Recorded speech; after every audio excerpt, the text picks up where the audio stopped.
ஒரு வழியாக முடிவுக்கு வரப்போகுது பாக்யலட்சுமி சீரியல். ஆனால் இந்த சீரியல் முடிகிறதுக்கு முன்னாடி கடைசியாக என்னென்ன திருப்பங்கள் வரப்போகுது அப்படிங்கிறது தான் நம்ம பார்க்க ஆர்வமாக இருக்குது. அதில் 2-3 கேள்விகள் இருக்குது. ஒன்று, யார் ஜெயிலுக்குள்ளே போகிறா? ஏற்கனவே கோபிநாத் உள்ளே போயிட்டாரு. ஆனால் கொலை செஞ்சது இனியான்னு நம்ம காமிச்சாங்க.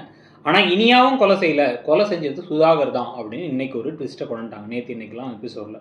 ஸோ நான் 6 எபிசோட் இருக்கிறதுல நாளைக்கே அந்த சிசிடிவி ஆதாரத்தை வச்சு நேராக போய் அந்த இவர்கிட்ட பேசி, சுதாகர்கிட்ட வேணும்னே பேசி அவர் வாயிலே உண்மையை வர வச்சு அதை வீடியோ ரெக்கார்டிங்காக எடுத்து போய் சமர்ப்பிக்க போகிறாங்களா? ஏன்னா இப்போ இருக்கிறது பார்த்தீங்கன்னா ஒரு வராரு போகிறான்னு மட்டும் தான் இருக்குது.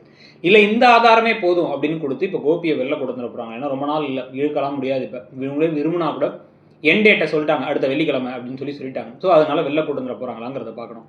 அதே சமயத்தில் இனியா என் மனத்தில் ஆகாஷ் தான் இன்னும் இருக்காரு அப்படின்னு சொல்கிறதும், ஆகாஷ் ஒரு கலெக்டர் ஆகிற மாதிரி இந்த சீரியலை முடிக்கிறதுக்கான வாய்ப்புகள் இருக்குது. ஏன் அப்படின்னு பார்த்தீங்கன்னா, ஏற்கனவே ராதிகாவும் மயுவும் ஏதோ ஒரு ஃபங்க்ஷனுக்கு கிளம்பி போகிற மாதிரி ஒரு கிளம்பி அவங்க ஒரு ரீசெண்டாக ஒரு ரீல்ஸ்லாம் போட்டிருந்தாங்க, ரேஷ்மா அவர்களும் ஷெரின் பொண்ணும். ஸோ இப்போ பார்த்தீங்க அப்படின்னா அதை வச்சு பார்க்கும்பொழுது கடைசியாக அந்த கல்யாணத்தை தான் எல்லாரும் மீட் பண்ணுற மாதிரி நடக்கிறதுக்கான வாய்ப்பு இருக்குது.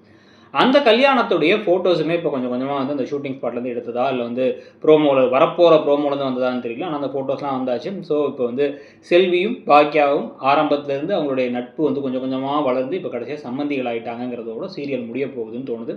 ஸோ இந்த தடவை எல்லாருமே சந்தோஷமாக அந்த கல்யாணத்துக்கு ஒத்துக்கவும் போகிறாங்க. முதல்ல ஆகாஷா நோன்னு சொல்லி பேசின செழியன், கோபி, ஈஸ்வரி எல்லாருமே ஒத்துக்க போகிறாங்க. ஸோ எல்லாரும் சேர்ந்து ஒன்றிணைஞ்சு இருக்கிறதோட இந்த சீரியல் முடிய போகுதா, இல்லை கோபியும் பாக்கியாவும் பரஸ்பரம் ஒரு மரியாதையோட விலகி தான் இருக்க போகிறாங்களா, இல்லை இவங்களையும் சேர்த்து வச்சிட போகிறாங்களா அப்படிங்கிற கேள்வி இருக்குது. மோஸ்ட்லி கோபி வெளில வந்துடுவார், ஆகாஷ்க்கும் இனியாவுக்கும் கல்யாணம் நடந்துடும். ஆனால் அதே சமயத்தில் பார்த்தீங்கன்னா பாக்கியாவும் கோபியும் சேரலாம் மாட்டாங்க, தனித்தனியாக தான் இருக்க போகிறாங்க. பழனிசாமி கடைசியாக வரதுக்கான வாய்ப்புகள் குறைவு. தாத்தாவோட மெமரி இருக்கிறதோட சேர்ந்து எல்லாரும் ஒன்றா இருக்க மாதிரி இந்த சீரியலை முடிச்சிருவாங்கன்னு தோணுது. ஜெனி அமிர்தாவெலாம் ரொம்ப நாளாக காமிக்கவே இல்லை, அவங்களையும் கொண்டு இந்த கதையை முடிப்பாங்கன்னு நினைக்கிறேன்.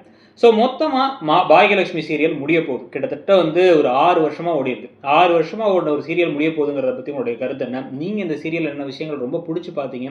இந்த சீரியலை பற்றி ஃபுல் கவரேஜாக ஒரு வீடியோ 8 நிமிஷத்துக்கு நிறைய விஷயங்களை கவர் பண்ணி போடலாமா அப்படிங்கிறதையும் சொல்லுங்கள். உங்களை பொறுத்த வரைக்கும் நீங்கள் இப்போ அடுத்து பாக்யலட்சுமி பார்த்துட்டு இருந்தீங்க அப்படின்னா இதுக்கப்புறம் எந்த சீரியலை புதுசாக பார்க்கலான்னு இருக்கீங்க, இல்லை போதும்பா அப்படின்னு நினைக்கிறீங்களாங்கிறதையும் சொல்லுங்கள். தேங்க்யூ.